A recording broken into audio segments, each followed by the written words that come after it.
Hi, this is Megan and welcome to Greenwood Grown. I'm a gardener here in Oregon, growing in zone 8B in a maritime climate. And this is my garden. So I'm gonna film a garden tour. It's gonna look a little bit different. My little tripod that I use is broken. My lovely children love to play with it. It is kind of fun. It's one of those Jovi ones that's like has the balls and they're twisty, and they have misplaced a part of it. So the last garden tour that I filmed on the tripod that I'm using today, which of course you can't see, but it's just a little bit flimsier and I felt like it was kind of shaky. So today I'm going to try filming with it on the ground to see if that helps. And currently Ike is going to try and knock it over. Buddy, what are you doing? You can't have pets all the time. Not all the time. We do have to use our hands for other things. What do you think about that? Oh, hey, look, I offered and you got distracted. Ike. Yeah, that's the only thing my hands are. Oh, and you. And River.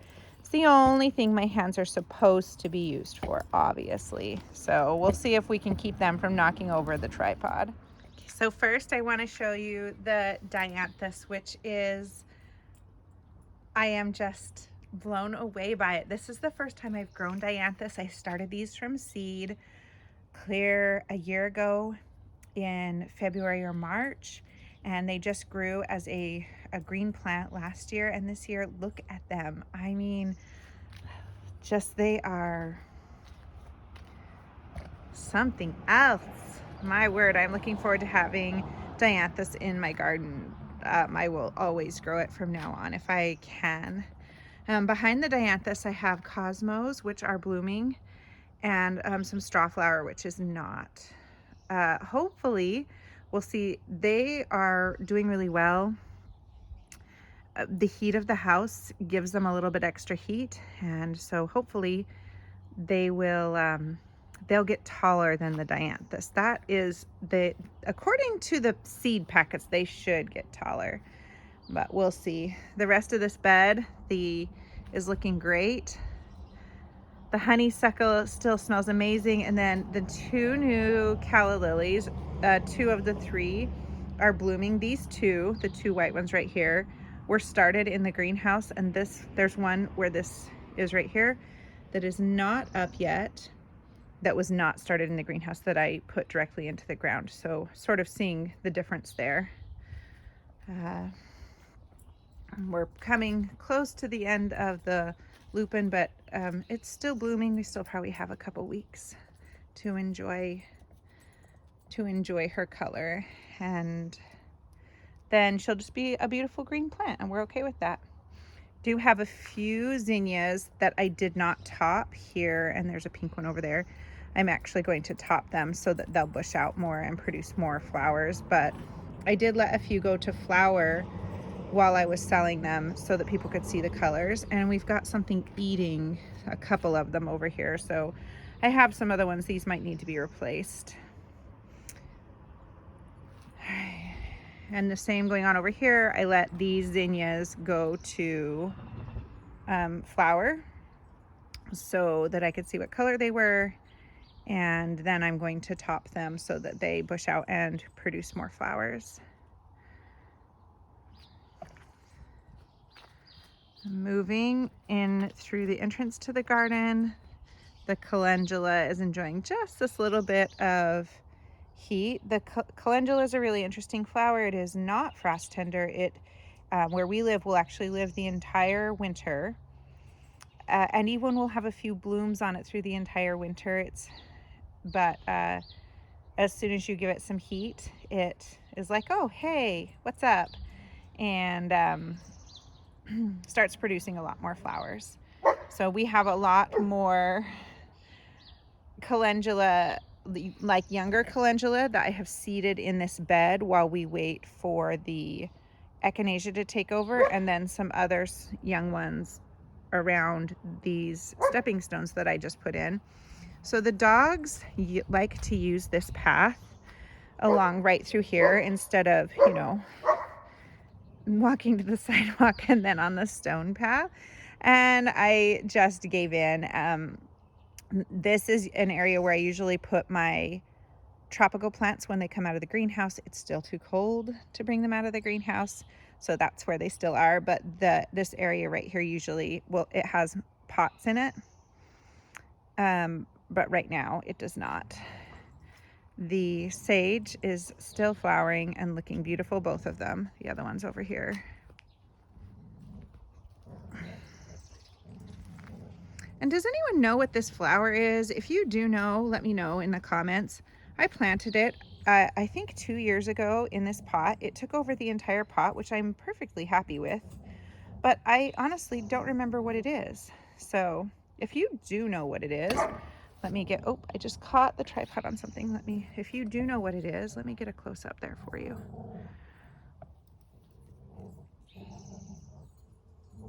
Please let me know. We did the garden tour last weekend, and one of the other gardeners had the sweetest front yard garden and with lots of like fun trinkets and things. And she gave me this sweet wand. Isn't that so sweet? Let's look at it with the bachelor buttons. And I am so delighted to add it to my strawberry tower.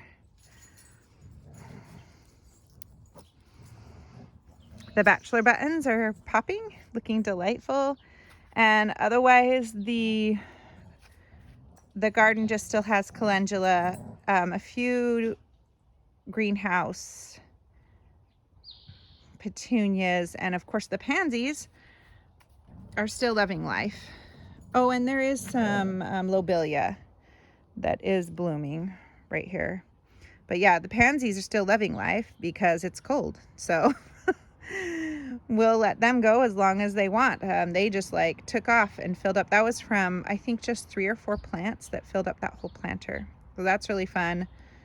They seem really happy there. And I added a few bits of like some impatiens. In fact, we'll come over into the shade garden. I'll show you. And the hanging basket there has impatiens in it, but I'm not going to show you the whole garden.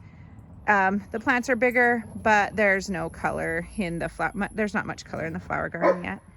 I did plant some coleus and some impatiens in this container. These are from a greenhouse, and this gets a lot of roof rain and is shaded, and these 2 plants seem to do really well here. I also have planted hebes here, but they won't last through the winter. They get drowned because of all the water. So and I couldn't find any small hebes. Maybe I'll add some later, but we grow them as what I refer to as an expensive annual here when I do grow them. Anyway, that's a nice little bit of color right here that isn't minding the cool weather. 2 plants that don't mind a little bit of cool and shade. The flower bed of frustration is looking less frustrating than normal, so which is the goal, right? I don't always want this to be the flower bed of frustration, but the foxglove, the dianthus, the California poppies are all showing up.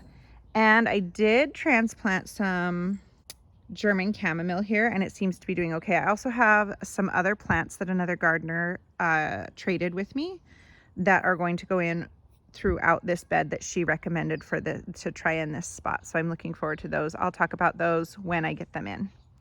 The garden tour was really successful. I'm really happy I did it. It just provided me with a motivation to get some of the little things done that I had put off for a really long time. I made these cement little planters last year or maybe the year before and just had never put anything in them. So I added some soil and some succulents, and now they make a sweet little grouping on my picnic table.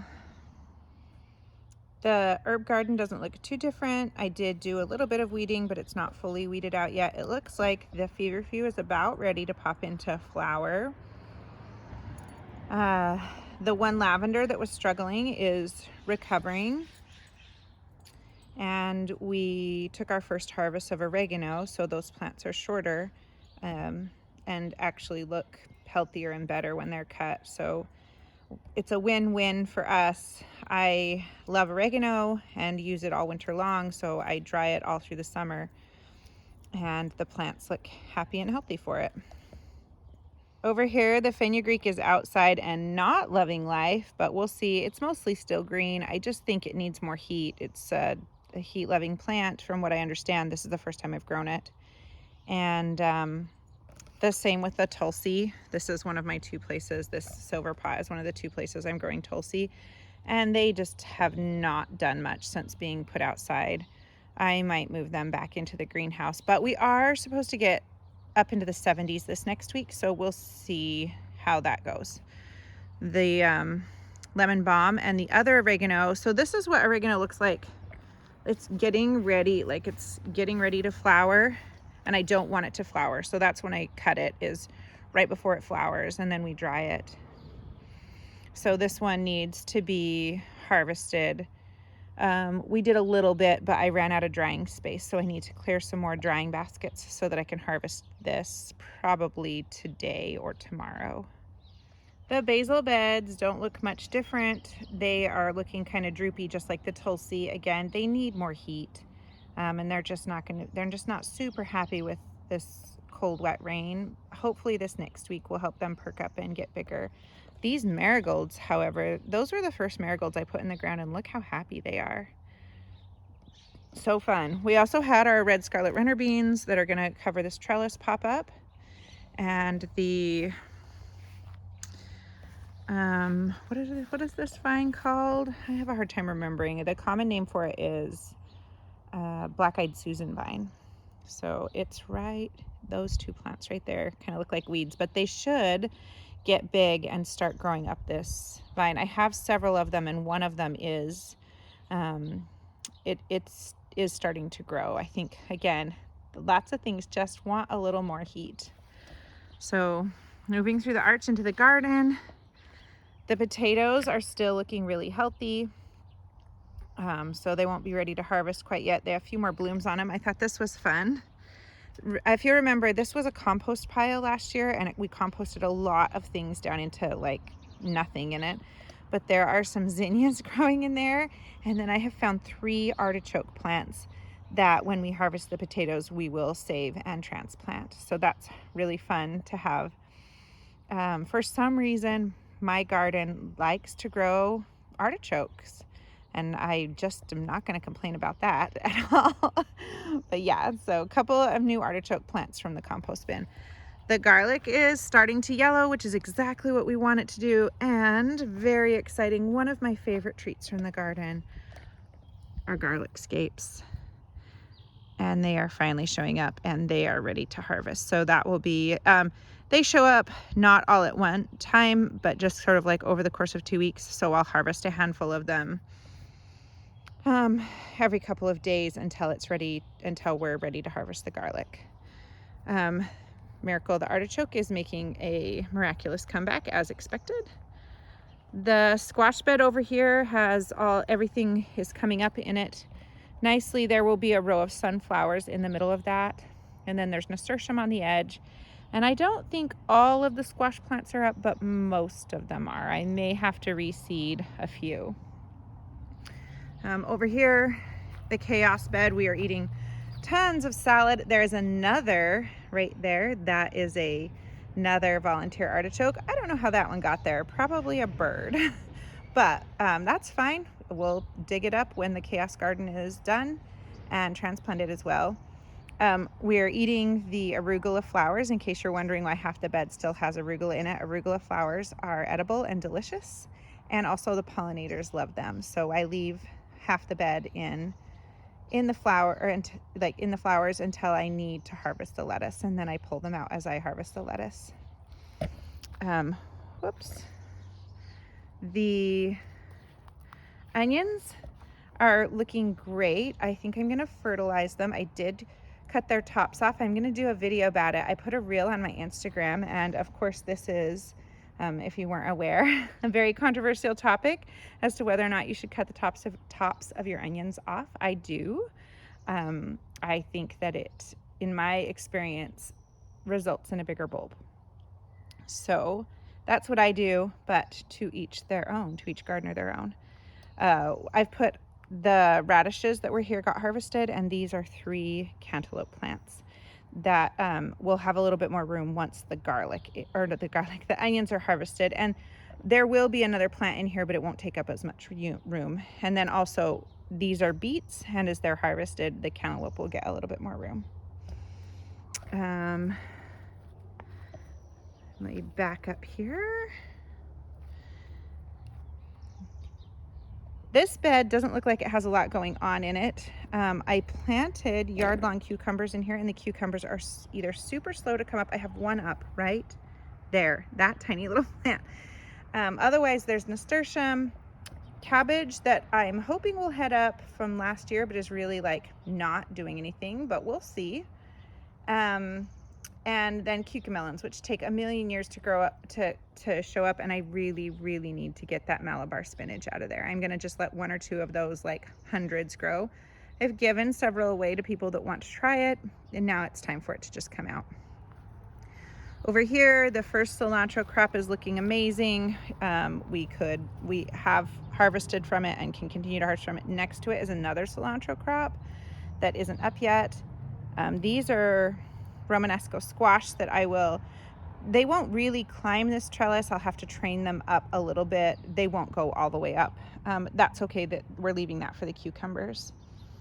Over here, oh, I just noticed, over here in this bed, see these little seedlings right here? I planted those, but I can't remember what they are. Maybe radishes.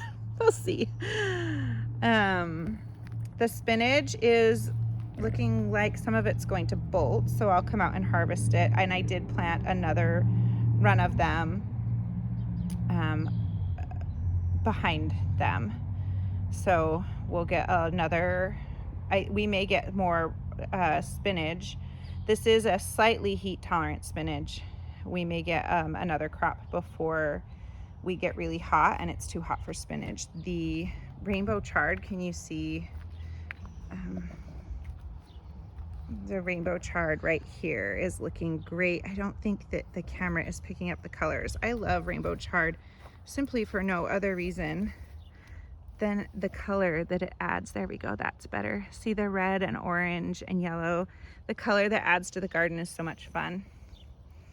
Over here we have more onions, and then these are perennial onions that I just let grow year round. And the tomatoes are looking happy and healthy compared to where they were. I would expect them to be a little bit taller than they are now, but we are getting close to needing to train them. We're not quite yet, but I imagine in the next week that will be necessary. The giant sunflower is happy as a clam, getting bigger, and I actually did need to stake her. She kind of was falling over in some wind, and so I gave her a stake, and I think she'll be fine. A couple more zinnias and strawflower here. This bed, these are giant marigolds and the cherry tomatoes. The other bed only has full-size tomatoes, along with nasturtium and onions. And then there are direct seeded cucumbers in here. And again, the same with my other cucumbers. It's just cold and they don't want to grow in the cold. So I have one up right there. And if this next week I don't have, oh, is that one? That might also be one. That's, I think, new. Maybe. We'll see. It's hard to tell sometimes with seedlings. I didn't mark where I put them in. That was a mistake. I should have. But generally, they don't take a month to come up. It's just been so cold. So we'll see what happens. I do have a few more seeds that I can put up put in if no more of them show up. And then this sunflower who volunteered in the pathway, and I'm letting her stay there. Hopefully she doesn't get giant because there isn't a lot of space in the path, like under the pathways for her root system, but we can stake her if she needs to. More potatoes in this pot. They're starting to die off, and they were planted at the same time as the main potato patch, so I imagine that they will be ready to go at the same time. Over here, look at this. We did get a few, these are honeyberries, also called hassocks, and this is their third year. They have had the similar rough life as my blueberries because they they were planted at the same time. This one, look how different they are. They were planted at the same time and were the same size. This one had a giant dandelion growing right next to it that I was finally able to fully extract by the root without disturbing it on a rainy day. And that is the difference between competing, like not competing with another plant of your same size and directly competing with a plant. So hopefully this girl will catch up, but we have been getting some berries. Let me see if I can find any. Let me put you guys down and see if I can find some. Let's see if this tripod may not sit on my grass. We'll see. Okay, let me see if I can find any. I can show you what one looks like. Oh yeah, here's a couple. So they're really early berries. And this is what they look like. There we go. They look like an elongated blueberry and they're quite tart. I'm letting some of them stay on there a little bit longer to see if they get sweeter. These are quite tart, but they're similar to a blueberry. These large plants in the back are El Campana. Another herbalist friend gave them to me 2 years ago. They are perennial and she told me they would get very big. They didn't last year and they are definitely getting big this year. I don't know if they flower or not. It's the root that you use for medicinal purposes. I don't know a lot about them yet. Definitely I'm gonna have to read more, but they look like they're gonna flower. So that's exciting. They have not flowered for me before. So we'll see what's going on there. This pot has horseradish in it. Horseradish should be kept in a pot if you don't want it to get everywhere. So we don't need a lot of it. So we have put it in a pot. And then we did finally get at least part of this job back here done. We have these 3 bushes that were here, we have cut out and have not yet cleaned up. And then the roots need to be, see this little thing right here, it needs to be pulled out. But we're making progress. This, of course, will become the permaculture guilds for these 3 fruit teas, these 2 apples and 1 plum tree, not plum, pear. So that's the project that we're working on right now. We're making progress over here. So if you have watched my channel before, you know I usually use straw as a mulch. And straw currently here is $15 a barrel. And I need to find oat straw because I have celiac disease. And so handling wheat straw can be dangerous for me. But it's just like not been possible. So in our chicken coop, we had switched to using pine shavings. And I knew that there was a possibility that they could increase the acidity of the soil. I tried to read about it online, and of course there were varying opinions. So I decided the thing to do would be to try it. So we're trying it. This has been on here for about 5 days. These are pine shavings.